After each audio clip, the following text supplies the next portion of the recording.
வணக்கம். $5 forex trader சேனலுக்கு உங்களை வரவேற்கிறேன். ஃபாரெக்ஸ் ட்ரேடிங் பத்தி முழுசா தெரிஞ்சுக்க மறக்காம நம்ம சேனலை சப்ஸ்கிரைப் பண்ணிக்கோங்க. சரி, நம்ம தினமும் அமேசான், கூகுள்னு எத்தனையோ பெரிய நிறுவனங்களோட சேவைகளை யூஸ் பண்றோம் இல்லையா? ஆனா இந்த பிரம்மாண்டமான கம்பெனிகள் எல்லாமே ஒரு 150 வருஷத்துக்கு முன்னாடி வாழ்ந்த ஒரே ஒருத்தரோட பிளே புக்கத்தான் இன்னிக்கும் ஃபாலோ பண்றாங்கன்னு சொன்னா நம்புவீங்களா? ஆமாங்க, அந்த மனுஷன் பேர் தான் ஜான் டி ராக்ஃபெல்லர். அவர் உருவாக்குன அந்த ராக்ஃபெல்லர் சிஸ்டம் பத்தி தான் நம்ம இன்னைக்கு ஆழமா பார்க்க போறோம். எல்லாத்துக்கும் ஆரம்பமே இந்த ஒரு வரியில தான் இருக்கு. போட்டி ஒரு பாவம். யோசிச்சு பாருங்க, பிசினஸ்னாலே போட்டி தான். ஆனா ஜான் டி ராக்ஃபெல்லர் அத ஒரு பாவமா பார்த்தார்.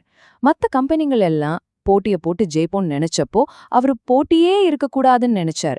இந்த ஒரு சின்ன ஐடியா தான் உலகத்தோட போக்கையே மாத்தின ஒரு பெரிய சாம்ராஜ்யத்துக்கு அஸ்திவாரமா இருந்துச்சு. அவர் போட்ட அந்த ரூல் புக் அது இன்னிக்கும் அப்படியே இருக்கு. இப்போ இருக்கிற பெரிய பெரிய டெக் ஜாயின்ஸ் எல்லாம் அதுதான் யூஸ் பண்றாங்க. உதாரணத்துக்கு நம்ம அமேசான் எடுத்துக்கலாம். அதே மாதிரி தான் நாம தினம் தினம் யூஸ் பண்ற கூகுளும். இவங்க எல்லாமே ராக்ஃபெல்லரோட யுக்திகளை ஃபாலோ பண்றவங்க தான். அட, இதுல ராக்ஃபெல்லரோட நேரடி வாரிசுன்னே சொல்லக்கூடிய எக்ஸான் மொபிலும் அடங்கும். ஆமா, அவர் ஆரம்பிச்ச கம்பெனியோட ஒரு பகுதி தான் இது. சரி, இதுக்கெல்லாம் என்ன தொடர்பு? வாங்க கொஞ்சம் வரலாற்றை திரும்பி பார்ப்போம். இவர் தான் இளம் வயது ஜான் டி ராக்ஃபெல்லர். 1860கள்ல அமெரிக்கால பென்சில்வேனியான்னு ஒரு இடத்துல எண்ணெய் கண்டுபிடிச்சாங்க. அவ்வளோதான், தங்கம் கிடைச்ச மாதிரி எல்லாரும் ஓடிப்போய் எண்ணெயை தோண்ட ஆரம்பிச்சாங்க. ஒரே குழப்பம், யாருக்கு என்ன கிடைக்க போகுதுன்னு தெரியல. ஆனா எல்லாரும் எண்ணெயை தோன்றதுல குறியா இருந்தப்போ ராக்ஃபெல்லர் மட்டும் அந்த குழப்பத்துல ஒரு ஒழுங்க பார்த்தார். அங்கதான் அவரோட கேம் ஆரம்பிச்சது. இது ரொம்ப முக்கியமான ஒரு டைம்லைன். பாருங்க, ராக்ஃபெல்லர் மத்தவங்கள மாதிரி அதிர்ஷ்டத்தை நம்பி எண்ணெய தோண்டல. அவர் என்ன செஞ்சார்னா, எல்லாரும் தோண்டி எடுக்கிற அந்த கச்சா எண்ணெய வாங்கி அத மண்ணெண்ணெயா மாத்திர சுத்திகரிப்பு வேலையில இறங்குனாரு. இது எவ்வளவு பெரிய புத்திசாலித்தனமான மூவ் பாருங்க. அதாவது தங்கத்தை தோண்டாம அந்த தங்கத்தை உருக்கி நகையா மாத்திர வேலையை கையில எடுத்துக்கிட்டாரு. 1870ல அவரோட ஸ்டாண்டர்ட் ஆயில் கம்பெனி ஆரம்பிச்சப்போ மார்க்கெட்ல அவங்க பங்கு வெறும் 4% தான். வெறும் 4% ஷேர்ல இருந்து எப்படி அவர் மொத்த மார்க்கெட்டையும் தன் கைக்குள்ள கொண்டு வந்தார். இங்கதான் ராக்ஃபெல்லரோட ஜீனியஸ் வெளிப்படுது. அவர் புதுசா எந்த ஒரு பொருளையும் கண்டுபிடிக்கல. ஆனா ஒரு மார்க்கெட்டையே கண்ட்ரோல் பண்றதுக்கு ஒரு சிஸ்டத்தை கண்டுபிடிச்சார். ஒரு முழு அமைப்பையே உருவாக்கினார். அவரோட முதல் ஸ்ட்ராட்டஜி வெர்டிகல் இன்டிகிரேஷன். சிம்பிளா சொல்லணும்னா, ஒரு பொருள் உருவாகிறதுல இருந்து அது கஸ்டமர் கைக்கு போற வரைக்கும் எல்லா ஸ்டெப்பையும் தன் கண்ட்ரோல்ல கொண்டு வருது. மத்த கம்பெனிகள் பேரல் செய்ய ஒருத்தருக்கும் டிரான்ஸ்போர்ட்டுக்கு இன்னொருத்தருக்கும் காசு கொடுத்துட்டு இருந்தப்போ ராக்ஃபெல்லர் பேரல் தயாரிக்கிறதுலேருந்து விநியோகம் பண்ற வரைக்கும் எல்லாத்தையும் அவரே செஞ்சார். இதனால அவரோட செலவு பயங்கரமா குறைஞ்சிடுச்சு. யாராலையும் அவரோட விலைக்கு போட்டி போட முடியல. அவரோட 2வது ஸ்ட்ராட்டஜி ஹாரிசான்டல் இன்டிகிரேஷன். இது இன்னும் சிம்பிள். போட்டியாளர்களை ஒன்ன வாங்கணும், இல்லனா அவங்கள பிசினஸை விட்டே துரத்தணும். இந்த சார்ட் பாருங்க, எவ்ளோ ஷாக்கிங்கா இருக்குன்னு. கிளீவ்லேண்ட் படுகொலைன்னு இதுக்கு ஒரு பேரே இருக்கு. வெறும் 3 மாசத்துல கிளீவ்லேண்ட்ல இருந்த 26 கம்பெனிகள்ல 25 வாங்கிட்டார். அவரோட மார்க்கெட் ஷேர் 4%லிருந்து சர்ன்னு 25%க்கு எகிரிடுச்சு. ராக்ஃபெல்லர் மார்க்கெட்டை ஜெயிச்சிட்டார். ஆனா அவருக்கு 2 பெரிய எதிரிகள் உருவானாங்க. ஒன்னு அரசாங்கத்தோட சட்டங்கள், இன்னொன்னு அவரை வெறுத்த மக்கள். ஆனா இந்த 2 பிரச்சனையும் சமாளிக்க அவர் சட்டத்திலேயே ஒரு ஓட்டைய கண்டுபிடிச்சார். அதுதான் அவரோட மாஸ்டர் ஸ்ட்ரோக். அதுக்கு பேருதான் ட்ரஸ்ட். இது ஒரு புத்திசாலித்தனமான சட்ட அமைப்பு. இதுல என்ன நடக்கும்னா, பல கம்பெனிகளோட பங்குகளை ஒரு போர்ட் ஆஃப் ட்ரஸ்டீஸ் வச்சிருப்பாங்க. பாக்குறதுக்கு பல கம்பெனிகள் தனித்தனியா இயங்குற மாதிரி தெரியும்.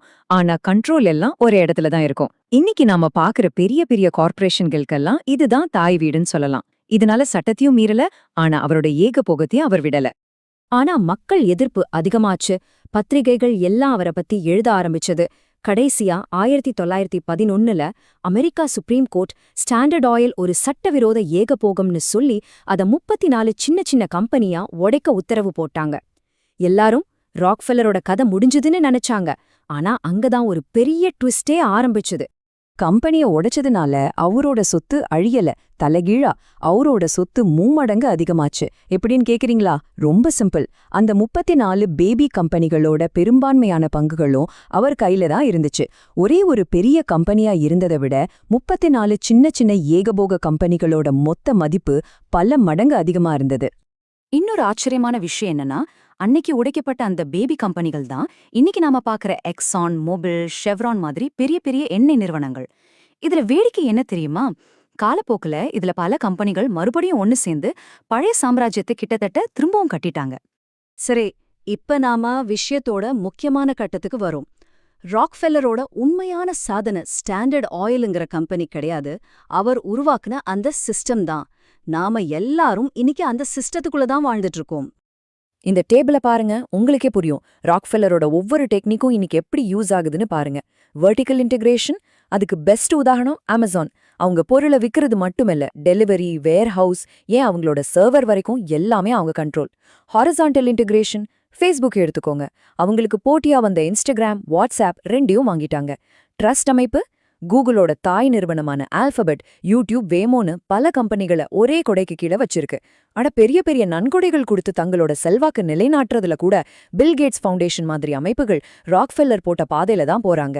இதெல்லாம் யதார்த்தமா நடக்கல, எல்லாமே அவரோட பிளே புக்கை வச்சு நடக்குது. இந்த வீடியோ உங்களுக்கு பயனுள்ளதா இருந்தா ஒரு லைக் பண்ணிட்டு உங்க நண்பர்களுக்கும் ஷேர் பண்ணுங்க. சரி, இதனால நமக்கு என்ன பாதிப்பு? ஒரு கணக்குப்படி ஒரு சராசரி அமெரிக்கர் தன்னோட வாழ்நாள்ல சுமார் $6,60,000 இந்த ராக்ஃபெல்லர் சிஸ்டத்தை பயன்படுத்துற கம்பெனிகளுக்கு கொடுக்கறார். நினைச்சு பாருங்க, நம்ம சம்பாதியத்துல எவ்ளோ பெரிய பங்கு இந்த சிஸ்டத்துக்குள்ள போகுதுன்னு. அப்போ இங்க தான் நமக்கான ஒரு முக்கியமான கேள்வி வருது. நம்ம எல்லாரும் இந்த சிஸ்டம்குள்ள தான் இருக்கோம். இதிலிருந்து தப்பிக்கவே முடியாதுங்கிற ஒரு சூழ்நிலையில நாம என்ன செய்ய போறோம்? நமக்கு முன்னாடி 3 வழிகள் தான் இருக்கு. 1, இதை ஏத்துக்கிட்டு இந்த சிஸ்டம் கொடுக்கற வசதிகளை, வேகமான டெலிவரி, மலிவான பெட்ரோல் அனுபவிச்சுட்டு போறது. 2, இதை எதிர்த்து சின்ன சின்ன கடைகள்ல பொருள் வாங்கி கொஞ்சம் அதிக செலவானாலும் பரவாயில்லன்னு இந்த சிஸ்டத்தை எதிர்க்கிறது. 3வது, இந்த சிஸ்டத்தை ஜெயிக்க முடியாதுன்னு புரிஞ்சுகிட்டு அந்த பெரிய கம்பெனிகளோட பங்குகள்ல முதலீடு செஞ்சு நீங்களும் அந்த சிஸ்டத்தோட ஒரு பகுதியா மாறிடுறது. இதுல எது சரின்னு நான் சொல்ல போறதில்ல, இது நம்ம வாழ்ந்துகிட்டு இருக்கிற ஒரு நிஜம். இந்த நிஜத்தை நீங்க எப்படி எதிர்கொள்ள போறீங்கன்னு யோசிங்க. இந்த வீடியோ பார்த்ததுக்கு ரொம்ப நன்றி. இன்னொரு பயனுள்ள வீடியோல உங்களை சந்திக்கிறேன். மறக்காம $5 ஃபாரெக்ஸ் ட்ரேடர் சேனலை சப்ஸ்கிரைப் பண்ணிடுங்க.